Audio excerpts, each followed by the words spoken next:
A future collision with the Milky Way. Andromeda is on a collision course with the Milky Way, and the two galaxies are set to merge in about 4.5 billion years.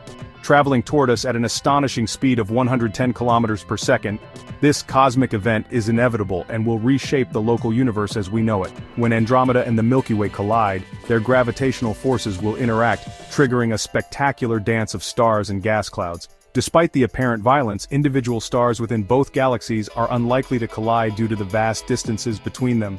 Instead, the collision will form a new, massive elliptical galaxy that some scientists have dubbed Milkomeda. This merger will profoundly impact the solar system's future. Depending on the gravitational forces at play, our sun and its planets could be flung into a distant orbit or absorbed into the core of the new galaxy. Regardless, the event will provide an awe-inspiring light show as stars are born and clusters are torn apart. Studying Andromeda's approach gives astronomers valuable insights into galactic evolution and collisions. It's a reminder that even in the seemingly static cosmos, change is a fundamental force shaping the universe's destiny.